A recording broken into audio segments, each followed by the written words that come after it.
Hi hello ಎಲ್ರಿಗೂ ನಮಸ್ಕಾರ. Welcome back to my channel JR. Show time.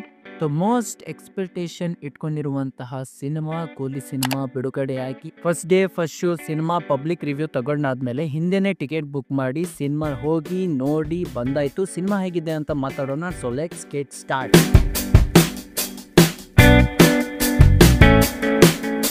So ಬೆಳಿಗ್ಗೆನೆ 7 ಗಂಟೆಗೆ ಶೋ ಇತ್ತು. ಗಾಯತ್ರಿ ಥಿಯೇಟರ್ ಅಲ್ಲಿ ಕನ್ನಡ ವರ್ಷನ್ ಸಿನಿಮಾ ಹಾಕಿತ್ತು. ಸೊ ಸಿಂಗಲ್ ಸ್ಕ್ರೀನ್ ಅಲ್ಲಿ ತಮಿಳ್ ಎಲ್ಲೂ ಹಾಕಿರ್ಲಿಲ್ಲ. ಬೆಳಿಗ್ಗೆನೆ 7 ಗಂಟೆಗೆ ಎದ್ಬಿಟ್ಟು ಹೋಗಿ ಐನಾಕ್ಸ್ ಅಲ್ಲಿ ರಿವ್ಯೂ ತಗೊಂಡಿದ ತಕ್ಷಣ 12 ಗಂಟೆಗೆ ಹಿಂದೆನೆ ತಮಿಳ್ ವರ್ಷನ್ ಇತ್ತು ವಿತ್ ಸಬ್ ಟೈಟಲ್. ಹೋಗಿ ಟಿಕೆಟ್ ಬುಕ್ ಮಾಡ್ಕೊಂಡೆ.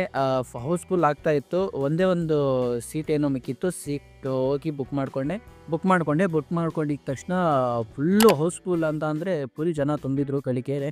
ಅಲ್ಲಿ ನಮ್ಮ ಸ್ನೇಹಿತರು ಸಿಕ್ಕಿದ್ರು, ನಮ್ಮ ಚಾನಲ್ನ ಸಬ್ಸ್ಕ್ರೈಬರ್ ಕೂಡ ಹೌದು.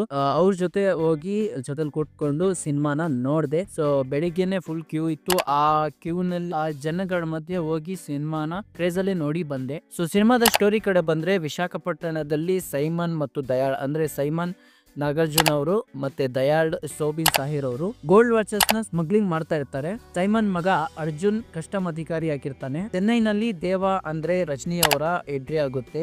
ಅವರು ದೇವಾ ಮೆನ್ಷನ್ ನ ಓನರ್ ಆಗಿರ್ತಾರೆ. ಮತ್ತೆ ಸ್ಟೂಡೆಂಟ್ಸ್ ಗಳಿಗೆ ಇವರು ಬಾಡಿಗೆಗೆ ರೂಮ್ ಗಳನ್ನ ಕೊಡ್ತಾ ಇರ್ತಾರೆ. ತನ್ನ ಹುಡುಗರ ಜೊತೆ ಇವರು ಇರ್ತಾರೆ ಅಲ್ಲಿ. ಹೀಗೆ ದೇವನ ಸ್ನೇಹಿತ ರಾಜಶೇಖರ್ ತೀರಿಕೊಂಡಿರುವಂತಹ ವಿಷಯ ಗೊತ್ತಾಗುತ್ತೆ. ಸಂಶಯಾಸ್ಪದ ಸಾವಿನ ಬಗ್ಗೆ ತನಿಖೆ ನಡೆಸುವುದಕ್ಕೋಸ್ಕರ ದೇವಾ ಅವರು ಮುಂದಾಗ್ತಾರೆ. ಆ ಸ್ನೇಹಿತನ ಸಾವಿನ ರಿವೆಂಜ್ ತಗೊಳ್ಳೋದಕ್ಕೋಸ್ಕರ ಇವರು ಮುಂದಾಗ್ತಾರೆ. ಮುಂದಿನ ಕಥೆ ಏನು, ಮುಂದೆ ಏನಾಗುತ್ತೆ ಅನ್ನೋದಕ್ಕೆ ತುಂಬಾ ಸ್ಪಾಯ್ಲರ್ ಗಳಿವೆ.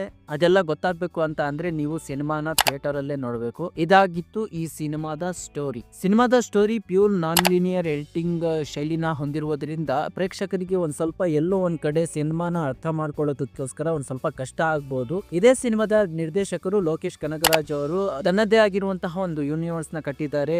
ಕೈಥಿ ಆಗಿರ್ಬೋದು, ವಿಕ್ರಮ್ ಆಗಿರ್ಬೋದು, ಲಿಯೋ ಆಗಿರ್ಬೋದು, LCU ಯೂನಿವರ್ಸ್ ನ ಭಾಗಗಳಾಗಿವೆ. ಸೊ ಕೂಲಿ ಸಿನಿಮಾವು LCU ನ ಭಾಗ ಅಂದ್ಬಿಟ್ಟು ಫ್ಯಾನ್ಸ್ ಮತ್ತು ಪ್ರೇಕ್ಷಕರು ಇಬ್ರು ಕೂಡ ಎಕ್ಸ್ಪೆಕ್ಟೇಷನ್ ಇಟ್ಕೊಂಡಿದ್ರು. ಆದ್ರೆ ಈ ಸಿನಿಮಾ ಅದಕ್ಕೆ ಲಿಂಕ್ ಇಲ್ಲ ಅಂತ ಹೇಳ್ಬಿಟ್ಟು, ಅಂದ್ರೆ ಕೂಲಿ cinema it's an standard cinema ಅಂತ ಹೇಳ್ಬಿಟ್ಟು ಅವರೇ ಅಫಿಷಿಯಲ್ ಆಗಿ ಪೋಸ್ಟ್ ಮಾಡಿದ್ರು. ಅಲ್ಲಿ ಒಂದ್ ಸ್ವಲ್ಪ ಎಕ್ಸ್ಪೆಕ್ಟೇಷನ್ ನನಗೆ ಕಡಿಮೆ ಇತ್ತು. ಸೊ ಸಿನಿಮಾ ಆದ್ರೂ ಎಲ್ಲೋ ಒಂದ್ ಕಡೆ ಆ ಸಿನಿಮಾಗಳಿಗೆ ಲಿಂಕ್ ಇರುವಂತಹ BGM ಆಗಿರ್ಬೋದು, ಎಲ್ಲೋ ಒಂದ್ ಕಡೆ ಏನಾದ್ರೂ ಒಂದು ಇಟ್ಟಿರ್ಬೋದು ಅಂತ ಹೇಳ್ಬಿಟ್ಟು ಸಿನಿಮಾದ ಪೂರ್ತಿ ಕ್ರೆಡಿಟ್ಸ್ ಇನ್ನು ಲಾಸ್ಟ್ ಆಗೋವರೆಗೂ ಕೂತ್ಕೊಂಡು ನೋಡ್ಕೊಂಡ್ ಬಂದೆ. ಆದ್ರೆ ಎಲ್ಲೂ ಒಂದ್ ಕಡೆ ಹಿಂಟು ಕೊಟ್ಟಿಲ್ಲ. ಸಿನಿಮಾದ ಫಸ್ಟ್ ಹಾಫ್ ಒಂದ್ ಸ್ವಲ್ಪ ಸ್ಲೋ ಅನ್ಸುತ್ತೆ. ಯಾಕೆ ಅಂತ ಅಂದ್ರೆ ಇಡೀ ಸಿನಿಮಾದ ಫಸ್ಟ್ ಹಾಫ್ ಸ್ಟೋರಿ ಓಪನಿಂಗ್ ಅಲ್ಲೇ ಹೋಗ್ಬಿಡುತ್ತೆ. ಸೊ ಪ್ರೀ ಇಂಟರ್ವೆಲ್ ಏನಿದೆ, ಪ್ರೀ ಇಂಟರ್ವೆಲ್ ಸೀನ್ ಇಂದ ಲಾಸ್ಟಿನ ವರೆಗೂ ಆಕ್ಚುಲಿ ಸ್ಟೋರಿ ಇರೋದು ಸಿನಿಮಾದಲ್ಲಿ. ಆಕ್ಚುಲಿ ಕಥೆ ಸ್ಟಾರ್ಟ್ ಆಗೋದು ಸೆಕೆಂಡ್ ಹಾಫ್ ಅಲ್ಲಿ, ಫ್ಲಾಶ್ ಬ್ಯಾಕ್ ಸೀನ್ ಅಲ್ಲಿ. ಅಂದ್ರೆ ಓಲ್ಡ್ ರಜನಿಕಾಂತ್ ನ ತೋರಿಸ್ತಾರೆ, ಅವ್ರ ಫ್ಲಾಶ್ ಬ್ಯಾಕ್ ನ ತೋರಿಸ್ತಾರೆ. ಅಲ್ಲಿ ರಜನಿಕಾಂತ್ ಅವರ ಗೆಟಪ್ ಮತ್ತೆ ರಜನಿಕಾಂತ್ ಅವರ ವಾಯ್ಸ್ ಓಲ್ಡ್ ಹೆಂಗಿತ್ತೋ ಮೊದಲು ಹಿಂದಿನ ಸಿನಿಮಾಗಳಲ್ಲಿ ಯಾವ ರೀತಿ ವಾಯ್ಸ್ ಇತ್ತು, ಈ ಸಿನಿಮಾದಲ್ಲೂ ಅದೇ ರೀತಿಯ ವಾಯ್ಸ್ ನ ಸಿನಿಮಾದ ಟೆಕ್ನಿಷಿಯನ್ ಟೀಮ್ ಮಾಡಿದೆ. ಇನ್ನು ಸಿನಿಮಾದ ಪಾತ್ರಗಳ ಬಗ್ಗೆ ಬಂದ್ರೆ, ಎಲ್ಲಾ ಪಾತ್ರಗಳು ತನ್ನ ಪಾತ್ರಗಳಿಗೆ ಸಿನಿಮಾದಲ್ಲಿ ಜೀವನ ತುಂಬಿದ್ದಾರೆ. ಫಸ್ಟ್ ರಜನಿ ಸರ್ ಬಗ್ಗೆ ಹೇಳ್ಬೇಕು ಅಂತಾದ್ರೆ ಹ್ಯಾಟ್ಸ್ ಆಫ್. ಅಷ್ಟು ವಯಸ್ಸಾದ್ರೂ ಕೂಡ ಒಳ್ಳೆ ಹುಡುಗರು ಆಕ್ಟಿಂಗ್ ಮಾಡ್ದಂಗ್ ಮಾಡಿದ್ದಾರೆ. ಅವರ ಸ್ವ್ಯಾಗ್ ಮತ್ತು ಅವರ ಯಾವತ್ತೂ ಕಡಿಮೆ ಆಗೋದಿಲ್ಲ. ಇನ್ನು ನಾಗಾರ್ಜುನ್ ವಿಲನ್ ಆಗಿ ತುಂಬಾ ಚೆನ್ನಾಗಿ ನಟನೆ ಮಾಡಿದ್ದಾರೆ. ಮತ್ತೆ ಸೋಬಿನ್ ಸಾಹಿರ್ ಇಡೀ ಸಿನಿಮಾಕ್ಕೆ ಒಂದು ಜೀವ ಅಂತಾನೆ ಹೇಳ್ಬೋದು. ಆಮೇಲೆ ರಚಿತಾ ರಾಮ್ ಅವ್ರ ಕ್ಯಾರೆಕ್ಟರ್ನೇ ತುಂಬಾ ಚೆನ್ನಾಗಿದೆ. ಯಾಕಂತಂದ್ರೆ ಅವರು ಸಿನಿಮಾ ನೋಡಿದ್ರೆ ನಿಮ್ಗೆ ಗೊತ್ತಾಗುತ್ತೆ ಅವ್ರ ಟ್ರಾನ್ಸ್ಫಾರ್ಮೇಶನ್ ಆಗೋದು. ಆ ಟೋಟಲಿ ಆ ಸೀನ್ ಏನಿದೆ. ಉಪೇಂದ್ರ ಅವ್ರದ್ದು ಕೂಡ ಸಣ್ಣ ಪಾತ್ರ ಇದ್ರೂ ತುಂಬಾ ಚೆನ್ನಾಗಿದೆ. ಅಮೀರ್ ಖಾನ್ ಅವ್ರದ್ದು ಎಲ್ಲೋ ಒಂದ್ ಕಡೆ ನನಗೆ ಈ ಸಿನಿಮಾಕ್ಕೆ ಅವಶ್ಯಕತೆ ಇರಲಿಲ್ಲ ಅನ್ನೋದು ಒಂದು ಅನಿಸ್ತು. ಬಟ್ ಸಿನಿಮಾದಲ್ಲಿ ಅಮೀರ್ ಖಾನ್ ಅವರ ಎಂಟ್ರಿ ತುಂಬಾ ಚೆನ್ನಾಗಿದೆ. ಅಷ್ಟು ಎಫೆಕ್ಟಿವ್ ನನಗೆ ಅನಿಸ್ಲಿಲ್ಲ. ಸಿನಿಮಾದ ಕ್ಲೈಮ್ಯಾಕ್ಸ್ ಅಷ್ಟೇ ಮತ್ತಷ್ಟು ಒಂದ್ ಸ್ವಲ್ಪ ಚೆನ್ನಾಗಿರ್ಬೋದಿತ್ತು ಅಂತ ಅನಿಸ್ತು. ಮತ್ತೆ ಇನ್ನೊಂದು ಫೈಟ್ ಇತ್ತಿದ್ರೆ ಲಾಸ್ಟ್ ಅಲ್ಲಿ ಚೆನ್ನಾಗಿರ್ಬೋದಿತ್ತು ಅಂತ ನನಗೆ ಒಂದು ಫೀಲ್ ಆಯ್ತು. ಸಿನಿಮಾದ BGM ಮಾತ್ರ ಅನಿರುದ್ಧ್ ಅವರು ತನ್ನ ಕೆಲಸನ ಕಂಪ್ಲೀಟ್ ಆಗಿ ಚೆನ್ನಾಗಿ ಮಾಡಿದ್ದಾರೆ. Cinematography was good. ಅದರಲ್ಲೂ starting 50 years completed Rajini sir ಅಂತ ಹೇಳ್ಬಿಟ್ಟು ಒಂದು ಟೈಟ್ಲ್ ಕಾರ್ಡ್ ಬರುತ್ತಲ್ಲ, ಅದಂತೂ ಬೆಂಕಿಯಾಗಿತ್ತು. ಇನ್ನು ಸಾಂಗ್ಸು ಫೈಟ್ಸು ತುಂಬಾ ಚೆನ್ನಾಗಿ ಮೂಡ್ ಬಂದಿದೆ. ಅದರಲ್ಲೂ 3 ಹಾಡು ಏನಿದೆ, 3 ಹಾಡಿಗೂ ನನ್ನ ಜೊತೆ ಇರುವಂತಹ ಎಲ್ಲಾ ಆಡಿಯನ್ಸು ಥಿಯೇಟರ್ ಅಲ್ಲಿ ಕಿರ್ಚಾಡ್ತಾ ಇದ್ರು. ಅದರಲ್ಲೂ ಮೋನಿಕಾ ಸಾಂಗಿಗೆ ಥಿಯೇಟರ್ ಅಲ್ಲಿ ಬೇರೆ ಕಡೆನೆ ಇತ್ತು. ಅಂದ್ರೆ ಅಷ್ಟು ವೈಬು ಆ ಹಾಡುಗಳಲ್ಲಿ ಇದೆ. ಸಿನಿಮಾದಲ್ಲಿ ಬಹಳಷ್ಟು ಟ್ವಿಸ್ಟ್ ಗಳಿವೆ, ಅಂದ್ರೆ ಎಕ್ಸ್ಪೆಕ್ಟೇ ಮಾಡೋಕ್ಕಾಗಲ್ಲ ಅಂತ ಟ್ವಿಸ್ಟ್ ಗಳು ಸಿನಿಮಾದಲ್ಲಿ ಇದಾವೆ. ಈ ಸಿನಿಮಾಕ್ಕೆ ರೇಟೆಡ್ ಸರ್ಟಿಫಿಕೇಟ್ ಏನು ಕೊಟ್ರು ಅಂತ ನನಗೂ ಗೊತ್ತಾಗಿಲ್ಲ.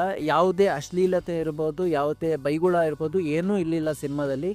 ರೇಟೆಡ್ ಸರ್ಟಿಫಿಕೇಟ್ ಸಿಗೋವಷ್ಟು ಫೈಟ್ಸ್ಗಳು, ರಕ್ತಪಾತ ಅದೆಲ್ಲ ತೋರಿಸೋದು ಅಷ್ಟೇನೂ ಇಲ್ಲ.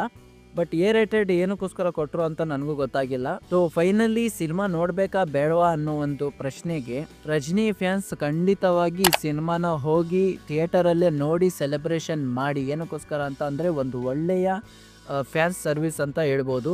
ಒಂದು ಕಡೆ ನನಗೆ ಚೈಲರ್ ಮತ್ತು ವಿಕ್ರಮ್ ಸಿನಿಮಾದ ನೆನಪು ಜಾಸ್ತಿ ಬಂತು. ಹಾಗಾದರೆ ಸಿನಿಮಾ ತುಂಬ ಚೆನ್ನಾಗಿದೆಯಾ? ಹಾಗಾದರೆ ಸಿನಿಮಾ ಚೆನ್ನಾಗೇ ಇಲ್ವಾ? It's an massive standard cinema ಅಂತ ನಾನು ಹೇಳಕ್ಕೆ ಇಷ್ಟಪಡ್ತೀನಿ. ಈ ಸಿನಿಮಾಕ್ಕೆ 5/4 ರೇಟಿಂಗ್ನ ನಾನು ಕೊಡ್ತೀನಿ. ಬಟ್ ಈ ಸಿನಿಮಾನ ಹೋಗಿ ಥಿಯೇಟರಲ್ಲಿ ನೋಡಿದರೆ ಪಕ್ಕಾ ಎಂಜಾಯ್ ಮಾಡೋದಂತೂ ಗ್ಯಾರಂಟಿ. ನಾನು ಕೂಡ ಈ ಸಿನಿಮಾನ ಎಂಜಾಯ್ ಮಾಡಿದೆ. ಸಿನಿಮಾನ ಥಿಯೇಟರಲ್ಲಿ ಹೋಗಿ ನೋಡಿ, ಸ್ಟಾಪ್ ಪೈರಸಿ, ಆದಷ್ಟು ಸಿಂಗಲ್ ಸ್ಕ್ರೀನ್ಗಳಲ್ಲಿ ಸಿನಿಮಾ ನೋಡೋಕ್ಕೆ ಪ್ರಯತ್ನ ಪಡಿ. ಇಲ್ಲ ಅಂತ ಅಂದರೆ ಹೋಗಿ ಐನಾಕ್ಸಲ್ಲೇ ಅಥವಾ ಮಲ್ಟಿಪ್ಲೆಕ್ಸ್ಗಳಲ್ಲಿ ಸಿನಿಮಾನ ನೋಡಿ. ಸೊ ಇದಾಗಿತ್ತು ಕೂಲಿ ಸಿನಿಮಾದಲ್ಲಿ ನನಗೆ ಇಷ್ಟ ಆಗಿರುವಂತಹ ಪಾಯಿಂಟ್ಸು ಮತ್ತು ಕಷ್ಟ ಆಗಿರುವಂತಹ ಪಾಯಿಂಟ್ಸು. ಹೀಗೆ ಕಂಟಿನ್ಯೂಸ್ ಸಿನಿಮಾಗಳ ರಿವ್ಯೂ ಬರ್ತಾನೆ ಇರುತ್ತೆ. ಆ್ಯಕ್ಚುಲಿ ನನಗೆ ಒಂದು ಸ್ವಲ್ಪ ಕೆಲಸ ಇತ್ತು, ಆ ಕೆಲಸ ಮುಗಿಸ್ಕೊಂಡು ರಿವ್ಯೂ ಮಾಡ್ತಾ ಇದ್ದೀನಿ. ಸಿನಿಮಾ ಅಂತೂ ಫಸ್ಟ್ ಡೇನೇ ನೋಡಿದೆ. ಸೊ ಈಗ ಕಂಟಿನ್ಯೂಸ್ ರಿವ್ಯೂಸ್ ಬರ್ತಾನೆ ಇರುತ್ತೆ.